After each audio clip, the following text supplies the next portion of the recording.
Okay, good afternoon. My name is Dr. Shiva Ayyadurai. One of my expertise is in the field called pattern recognition and mathematical analysis, so I'll try to keep it brief. But 49.8% went to Biden and 47.6% to President Trump. So that was the reported results from the Secretary of State. Literally taking all the data provided by the Secretary of State across the 743 precincts in Maricopa County, and we're literally recreating the election. And there are two curves here.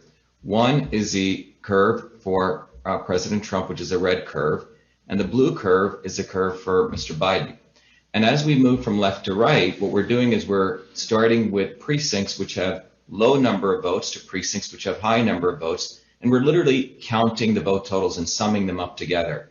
When you get to the end here, you get the actual election results. So 49% for Mr. Biden and 47.6% for Mr. Trump. So these curves in many ways show the dynamic of the election as you move from the precincts from low vote counts to high, and you're essentially adding them up. So what we wanted to do was we wanted to see if we can reproduce the curve for President Trump and the curve for Mr. Biden by looking at the demographic of voters based on party affiliation, because that's one of the most easily accessible, or one of the most prominent features in an election. So in summary, for Republicans, where the percent turnout positively correlates with percentage registered Republicans in a precincts, for Democrats and Independents, the percent turnout negatively correlates with percent registered Democrats and percent registered Independents in precincts. So that's just giving you the feature of what was taking place in Maricopa County. And I want everyone to look at this carefully. So out of all the potential universe, which we've done, and we're going to continue doing this, by no means is this done, we find that the interesting possibility we find here is when the Democrat percentage is 130% Mr. Biden and negative 30% Mr. Trump, and the Republican percentage is 0, 100, the Independent is 30%, 58%, Libertarian 0, 60, 60, 0. But what's extraordinary about this graph, again, we went through many iterations, it matches perfectly, near perfectly. The slopes match, the curves match, the shape match. So what this tells us is that this demographic distribution of allocation of party affiliations is what can generate this. And I find it highly implausible, because this means that Mr. Biden got 130% of Democrat voters and negative 30%, and President Trump got negative 30%. So how is this possible? We need to do more research. One is, again, as I mentioned, that there could be certain groups of independent voters that are not visible in the model, or it could be vote swapping, or all three. And I'll end on that. Well, this is a curve that represents the actual vote, what's called the cumulative vote count for Mr. Biden and President Trump. Okay, so this is the control. This is what actually occurred on election night. Does that make sense? And what we're attempting to do in mathematics, using mathematics, you can do what's called curve fitting, where you can change certain variables to attempt to fit this curve. The variables we are changing here, which cannot be done, manually, but the computer is essentially changing the possibilities of different levers, a percentage of Democrats who voted for President Trump, the percent of Democrats who voted for Mr. Biden, the percent of Republicans who voted for Biden, the percent of Republicans who voted for Trump, the percent of Independents who voted for Biden, the percent of Independents who voted for Trump, and so on. So it's a solving where, remember in algebra, where you could multiply variables by different equations, and you're trying to match this curve. So the computer is doing this, Mayor Giuliani, and so that's why I'm showing you this different possibilities. Now there's hundreds of thousands that the computer is running through to figure out what possible, as you can see here, what possible combination of these would lead to this. And the only one we were able to find was this. I hope that explains it. We're looking at the computer trying to find combinations of these vote allocations that could perfectly reproduce this result. So a vote for Biden would actually be 1 1/3 vote. Is that correct? Yeah, 1 3/10, right. So 1 3/10. when Biden got one vote, 1 3/10, and a vote Yeah. for Trump would be what? a vote for Trump would be whatever the president got, if he got 100 votes, reduced by 30% of what Mr. Biden got. Basically, the president's vote is linked to the vote that Mr. Biden got. So if Biden got 100 votes and his went up by 1.3, which means it took 30% of the votes were reduced that would go to President Trump. So basically, votes are being eaten from President Trump and handed over to Mr. Biden. That's the only way to, one possibility of explaining.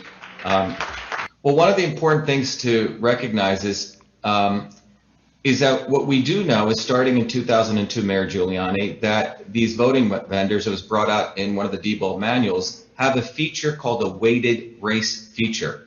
The weighted race feature, it's a documented feature. And the weighted race feature is basically says that the feature in the software, which the secretaries of state have certified, knowingly or maybe unconsciously, but they must have certified these electronic voting system software has a feature called the weighted race feature, which allows a voter's vote to be, or a candidate's votes to be multiplied. So what that means is the central principle that Justice Earl Warren ruled on in 1964, one person, one vote, or clarified that can be violated. It can be one person, not one vote. And that is one explanation of this. But the important feature I think people in the public need to understand is these software systems, the electronic voting software systems, have a documented feature called the weighted race feature. So the implementation of this is very possible. In fact, it's a documented feature starting as early as 2002. Is there any reason for that? Any legitimate reason? Don't you want to count every? Don't you want to count every vote as one?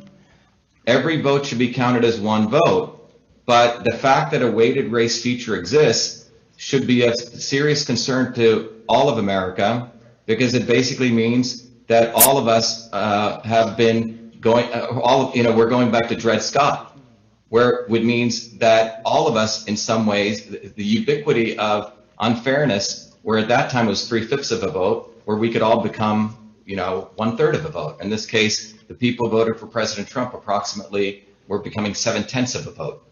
Do you know if the Dominion machines have that weighted vote feature?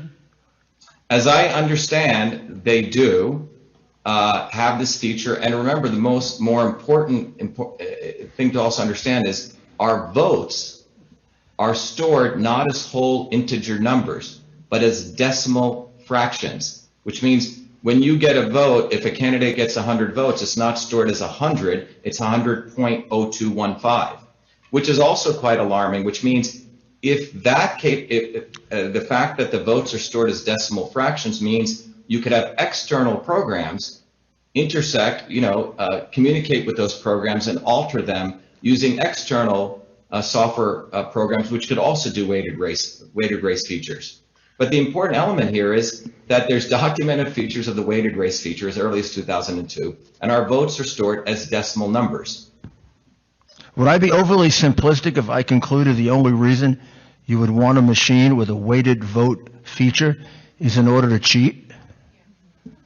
It's enabling cheating. It's an enabling of one person, not one vote. I mean, this is not a poll. That's what the feature enables. This is not a poll. This is an absolute vote. And the only reason to have that feature would be if you're going to distort the vote. Exactly. Wow.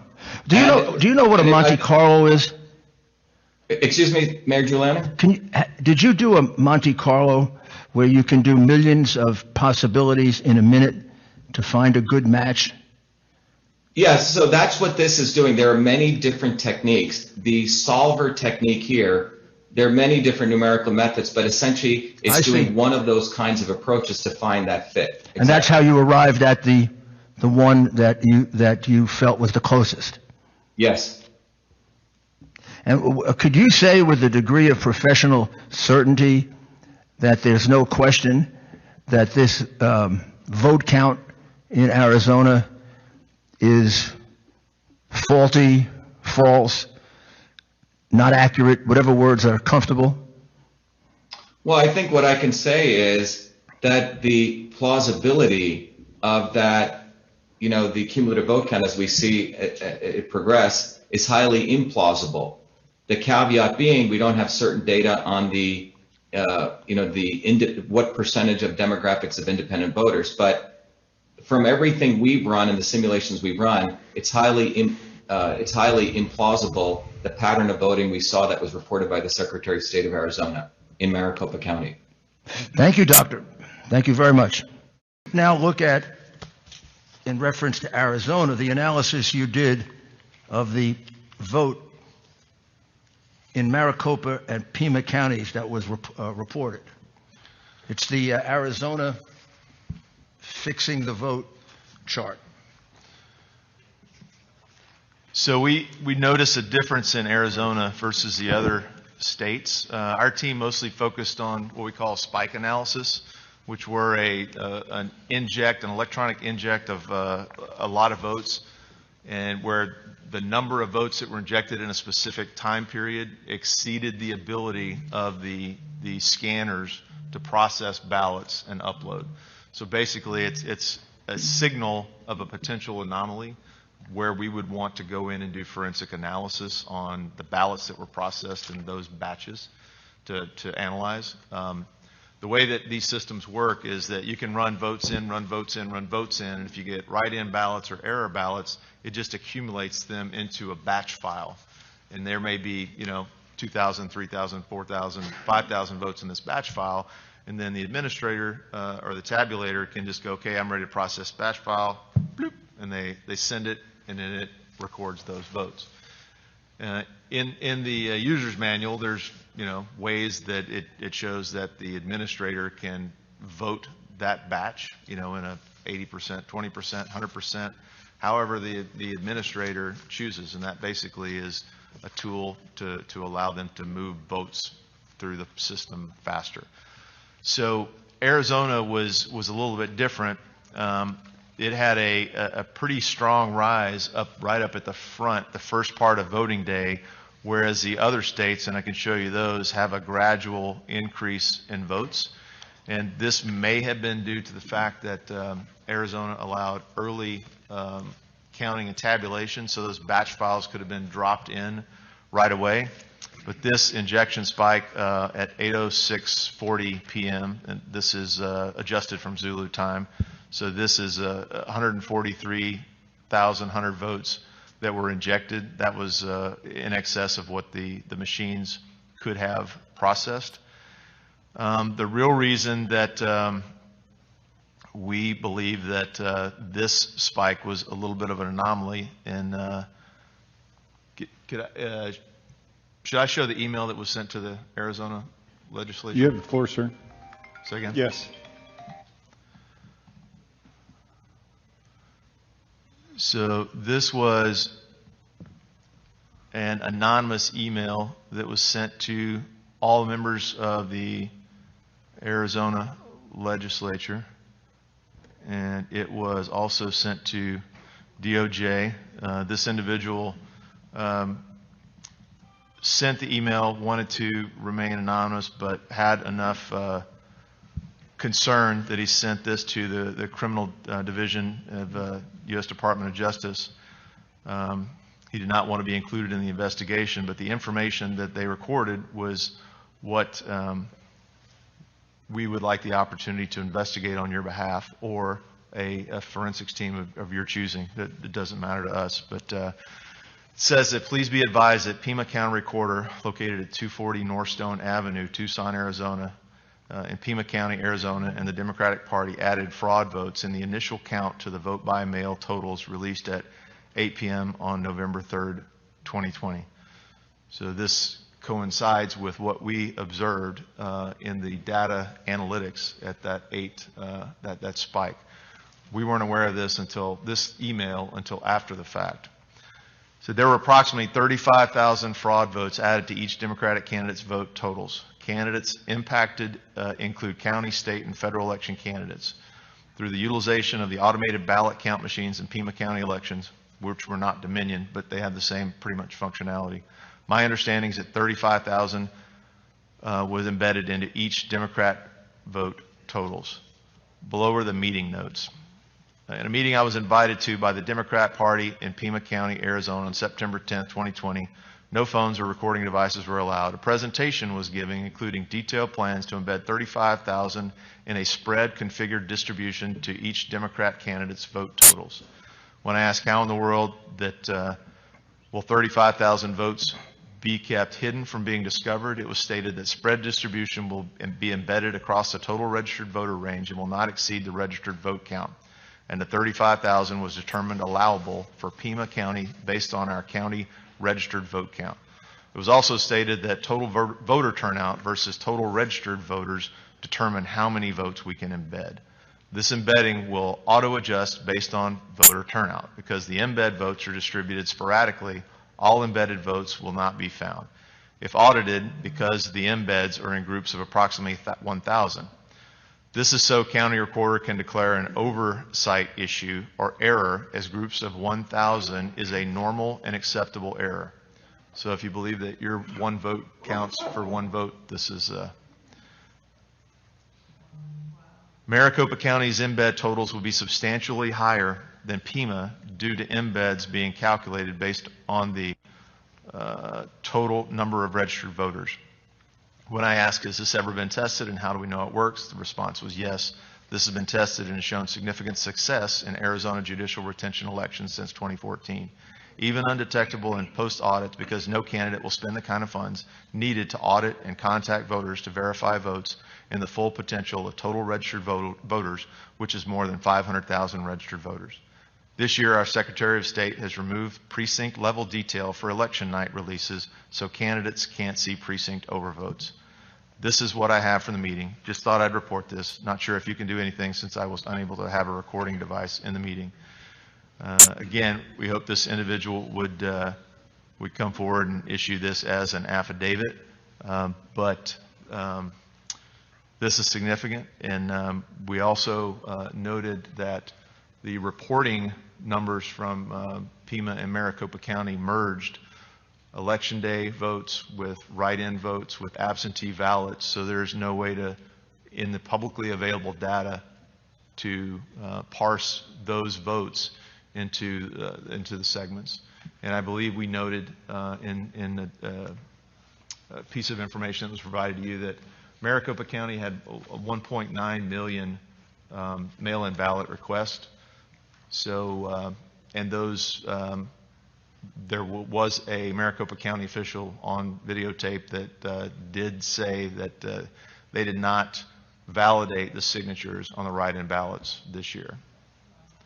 So that's a 1.9 million vote fraud potential, even if it's 0.1% of the vote. There's a lot of room for error.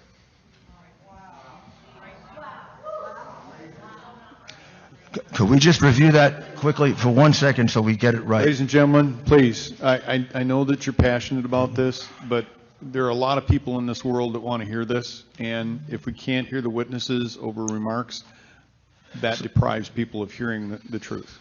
So what I take from your testimony, Colonel, is that 35,000 votes were embedded for each Democratic candidate in Pima County. Correct. That is the allegation of this email. The allegation by the gentleman who hasn't given us an affidavit. Correct. That they were distributed based on the voter turnout carefully so they wouldn't look suspicious. That's correct. And that's essentially what the Dominion, Smartmatic, that's essentially their modus operandi, right? That's their They don't just put CTP. in 10,000 votes. They put it in carefully so it's hard to detect. They move the algorithms around to different precincts until they get the aggregate number that they want and need, and then they shift the algorithms to other precincts. Did the Democratic candidates who got the benefit of those 35,000 false votes include Biden and Harris? According to this email, it was all local and federal races. So if that were true, then the result of the election that's totally opposite the one that they're so anxious to certify. Correct? Yes, sir.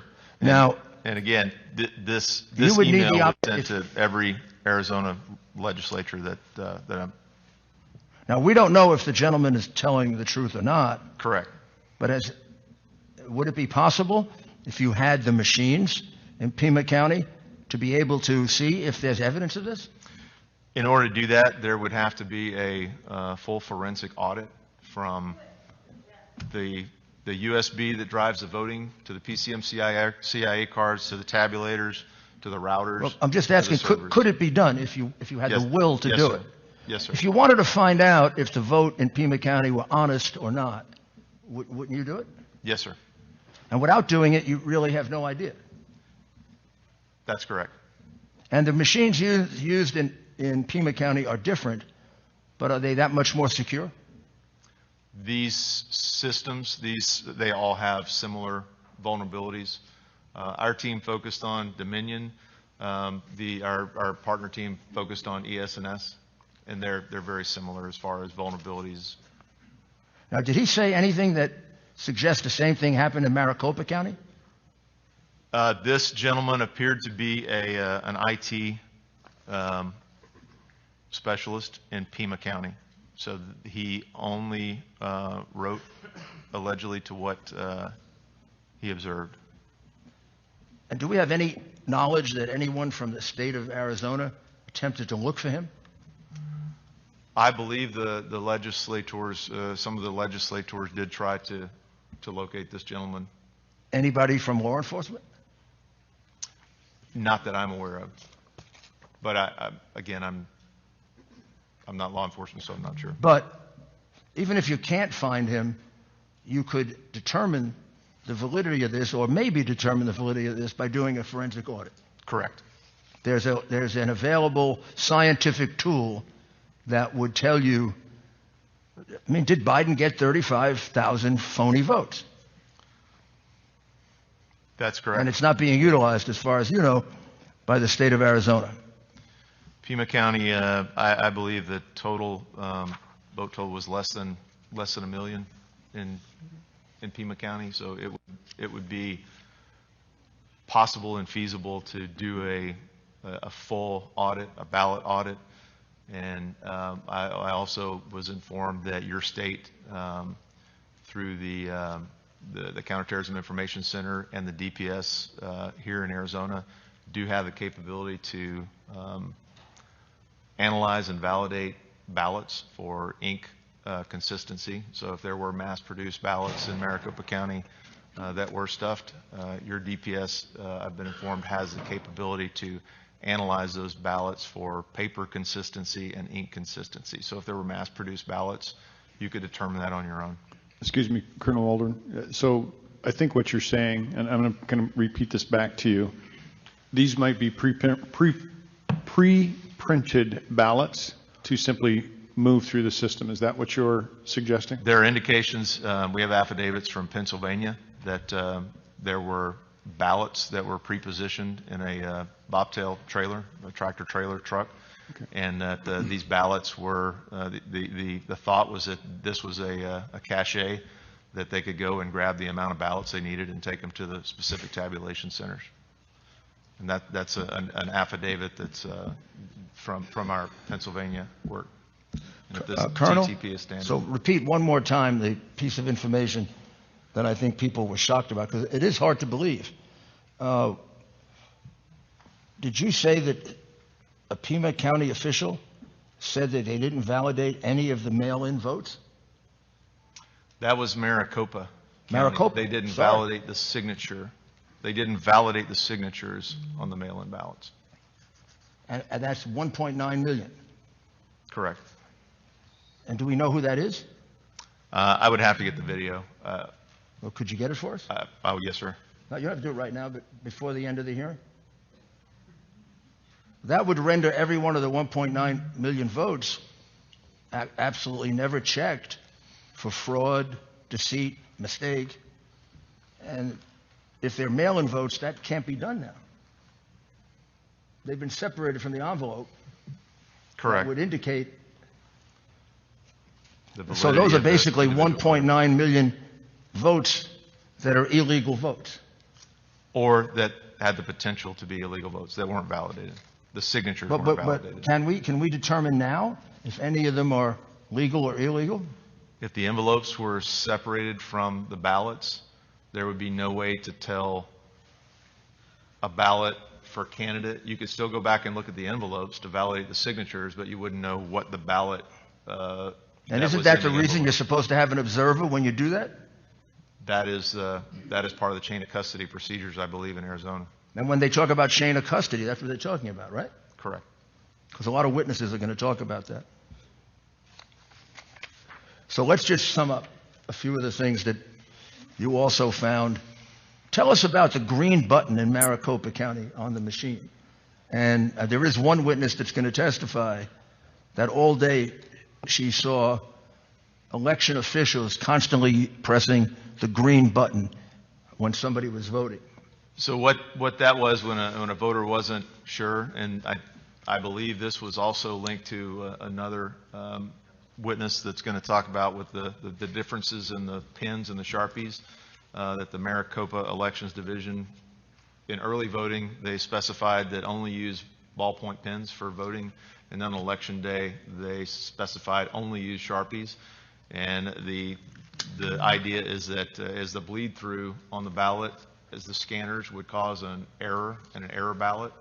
By creating the error ballot, the election officials basically would slide those votes into a batch file that could be adjudicated by the election administrator or the operator. And the green button was to say, okay, there's an error, but go ahead and push cast ballot, and it punches that into an error file that can be adjudicated by the election administrator. Now, and you examined the voter database, and your team did, right? Say again, sir? You examined the voter database, you and your team. Those were actually some local Arizona folks that examined that. So you took that from I spoke directly state data? with them. Oh, I see, okay. Yeah. You spoke local- directly to whom? To local investigators here. And you have here voter database discrepancies. 6,000 voters, at least, entered into database with no sex and default date of birth, and they're non-existent in LexisNexis.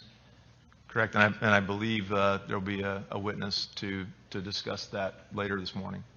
So unless those can be discovered, those votes would have to be eliminated. Correct, and it was explained to me that the way that happens is that you can register online for a driver's license at the same time you can register for voter registration. But the driver's license doesn't require the same information as the voter rolls, and so those kind of go into a queue that the Secretary of State would approve for the voter rolls over time. But there appear to be 6,000 voters that were on the voter rolls in the voter database with no sex and a default date of birth. So in other words, they entered 0101, 1900 or whatever that date was. They also discovered over 2,000 votes that used a false address, an address of a vacant lot. Correct. You already told us about the 1,915, 487 mail-in votes that were not verified with regard to signature in Maricopa County. Maricopa, correct. Also, in Pima and Maricopa County, Republican poll watchers were very often forced to stay outside, and unable to view the vote processing. Correct. And is there an estimate of the number of illegal immigrants that voted in the election? Has anyone done an estimate of that? The American Immigration Council suggests that there are about 300,000 ineligible voters, and then one of the local newspaper reported that there were another 312,000, I believe, non-incarcerated felons and other ineligible voters. Has any attempt been made to investigate that, to determine if they can locate a sufficient number of illegal immigrants voting illegally that would have a bearing on the outcome of the election? That would really be done by the county election fixers. But it hasn't been done. Not that And they're I'm going to aware of. certify the vote, apparently, without doing it. I'm not aware if they It would did or be, not. you'd have to be an idiot not to think that illegal aliens, immigrants voted, right? It's very possible. How many are there in Arizona, approximately? That's a- Anybody's guess, but what's the lowest number? That Can would be anybody help me a with that? question for the local legislatures. or 5 million, 4 million? I wish we knew, sir. Pardon me? I wish we knew. What's the lowest number we could use? 4 million? Representative Cook? Mr. Chairman, my colleague, Representative Townsend, and I have had several discussions over the past few weeks about that number, and she could provide that to Mr. Giuliani. Mr. Chair. Please, Ms. Townsend. Mr. Chair, is this on? Thank you. And Mr. Giuliani, Mayor Giuliani, I can't tell you how many people are in this state that are potentially can vote illegally as an illegal alien, but I can tell you that there is a way for them to vote under the federal only voter program, meaning that someone here illegally or a fake name, anybody that can put together a voter registration card with a fake name, or if they're not eligible to vote and are not in the MVD system here in Arizona, when they register to vote, if they're not found in the MVD system, the DMV system, they're not there, then they're contacted to see, do you have a birth certificate? Do you have anything to prove your citizenship? When they don't answer, then their name is relegated to the federal only voter list, which there's 36,000 in the state of Arizona of people who can't prove their citizenship, can't prove they exist, other than when they show up to election day, all they have to do is show their bank statement, their title to their car, anything you can reproduce on your own computer with your fake name on there or whatever, and onto a bank statement, and you get a ballot, and you can vote for president and your congressperson and senator. So up to 36,000 plus people in Arizona could potentially vote, and I do have the numbers of who has voted in Maricopa County is 4,100 of the true federal only, and another 4,000 that are supposedly out of state. So those alone haven't been researched deeply enough to know, does that name even exist as a person? And are they here, is that someone here who's here illegally or not? So we don't know upwards of 8,000 people in Maricopa County alone who have cast a ballot who weren't able to. Well, I mean, that's pretty astonishing. So I will say, and I may be wrong, but let's say there were 5 million illegal aliens in Arizona. It's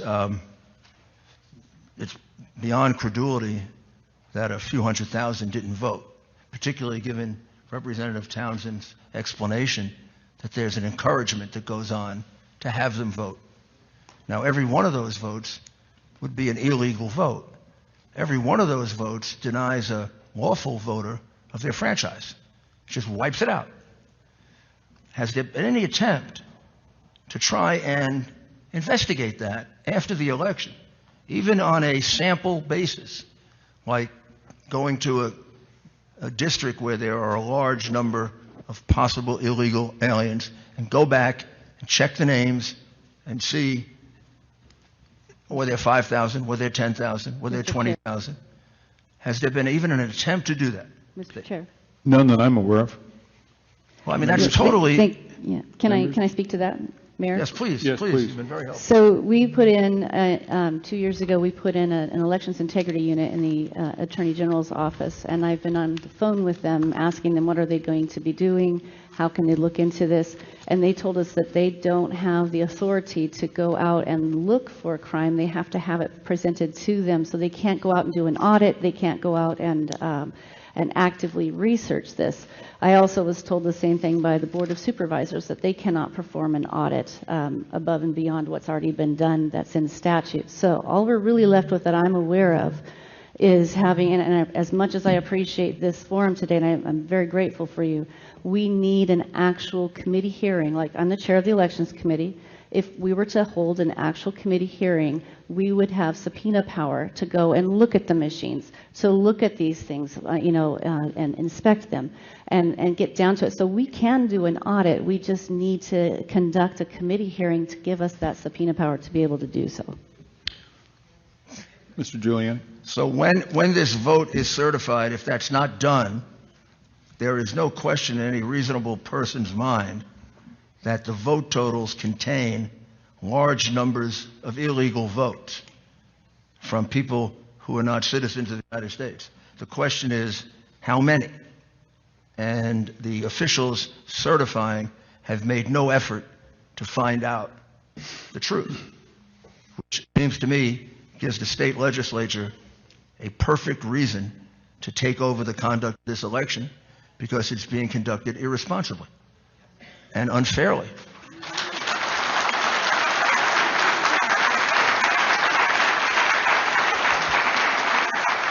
And why doesn't your state legislature exercise its responsibility under the Constitution?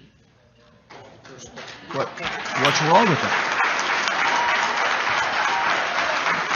Mr. Giuliani, that is the essential question that we are here to ask. Good. So now, anything else, Colonel? You did a great job. He's available for any more questions. If you are available done, all day. if you are This done, is- Mr. Giuliani, we do have a number of questions from the panel members for you, sir. Good. Yes, sir. Let's- All right. The first thing I'd like to ask is, you spoke on system capability, and I know that much has been made of the excoriation of the state of Texas on the Dominion equipment, software, and all that. Can you provide just a very short comment on why they said, not only are we not recommending this, we're prohibiting the use of this equipment in our state? In a nutshell, vulnerabilities that were issued, not addressed, and not fixed. There were too many system vulnerabilities. Okay. And you also referenced a comment about DHS. And I'm struggling with, why did DHS say security for this election was the best it had ever been? Do you have any insight into that? In my experience in life, there's generally two factors for individual. I mean, it's either competence or commitment. So they were either incompetent or not committed to learning the truth at the senior leader level, not Okay. at the operator level. And does DHS know about the information that you've shared with us or that you're sharing with us in the process of this? Have you shared that with them specifically? And much more. So beyond what you're saying here, you've gone into much greater depth. Yeah, we have relationships with our local DHS personnel in Texas, in both the intelligence divisions and CISA. When I started working on this project in August, I called them up, said, "You guys have got to come out and look at it." They did. They spent an initial 3 hours going through this data. At the end of that, one of them said, "I think I need to go outside and throw up." Okay, besides that, did they do anything about it? They had multiple follow-ups. They drove up to our Dallas counterpart team, received over 600 gigabytes of data that had been accumulated over time. Our team provided them over 200 gigabytes of confirmatory data, and they analyzed that. After they analyzed, there was a passive scan done. They conducted a limited scan and determined that there were vulnerabilities. They held numerous meetings with their folks, the CISA cyber side, and the INA, which is the Intelligence Assessment Division. And I'm sorry, CISA, could you let the folks who are watching know what CISA is? CISA is the agency in DHS that's responsible for cyber and infrastructure. Okay. Members, any other questions? Representative Biasucci. Nope. thank you. One note that might be important. Members of the elections division of CISA, I was told would never attend the meetings or the briefings that were conducted internal to DHS on the material that we had presented. And I'm sorry, who is that did not participate? The election security division inside of DHS. Okay, thank you. Representative Biasucci. Thank you, Mr. Chairman, and thank you, Colonel. I just wanted to make sure I have this correct. So when we're talking about, it was Mr. Krebs? Is that correct? Correct. Okay. He stated the most secure election in history. He stated we're not connected to the internet. He stated no votes leave this country. This is all things he's stated publicly. It's So all are on the you, CISA website, correct? right. So are you willing to say under oath that you have seen the connection to the internet? You have seen it go offshore to Germany, Frankfurt. Are these things that you have personally seen and can say that is not true? Our white hat hackers, yes, they have that traffic in the packets. So why would he make that kind of comment, do you think? Either not knowing, believing the myth, or not wanting the truth to be known. Thank you. Senator Borelli. Yes, thank you, Mr. Chairman. Good morning, Colonel. I've got a couple questions on the Board of Supervisors. During one of their hearings, had said that the text for this equipment, that's, by the way, the county doesn't own this equipment. It's leased by Dominion and Smartmatic. But is it irregular? Is it SOP for the tech reps to be there during the election process? Yeah, that's been something we observed in Michigan and Pennsylvania, whether they're full-time Dominion employees or contractors. There are Dominion employees that are there to run the equipment. Because at the Board of Supervisors hearing they'd actually made comments that they actually provided them an office space in the county for them to handle this stuff. My question is, a couple weeks ago they did a test to show that how the system was secure, so they did it before and mid and then after tests so everybody could see that the Board of Supervisors and the county elections that, see, this cannot, so what you're hearing is false. Obviously, or is it, during that test, can they find the anomalies in there during that basically what I always call a dog and pony show? Would that show up in one of these tests? In a forensics examination? No, just see, come here and look at, this is how we certify the machines, calibrate the machine, whatever, zero it out, this and that. Obviously, these anomalies would not be showing up during that moment, correct? Correct, and it's our understanding that Dominion had a software update, at least in a couple states. I'm not sure about Maricopa County, but like the day before the election. Representative Bartow, any questions? I did have one question. Thank you, Colonel. Excellent information.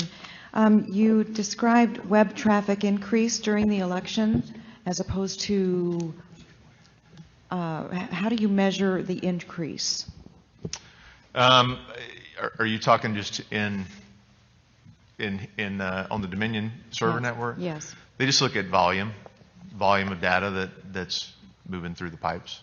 And I'm not our hacker team they're the experts. I just kind of the big picture know how to dance it, but they do measure volume traffic. Matter of fact, on the Frankfurt server on election day, there was a German cybersecurity professor that was noting that the increase in traffic was, and he related it back to COVID and said, we haven't even hit our indoors winter season yet, and we've hit the highest traffic. And he specifically noted that one of the reasons was the American elections. Was it an exponential increase? I don't think it's been exponential, but I think it went from 7 point something terabytes a second to 10 terabytes. So it went to a lot of, a pretty big increase, not an exponential though. Okay, to my unqualified mind, I don't know exactly what that means, but it sounds big. The volume jumped up pretty significantly on November 3rd and 4th to that particular server in the pipes. Thank you. Yes, ma'am. So, Colonel Waldron, so essentially about 33, 34, 35% increase? I would have to go back and look at the numbers, but I mean, something from in that 7 to ballpark. 10? Ballpark, Yeah, that's big. I can't remember the exact numbers. All right, very good. Senator Gowan, you have any questions?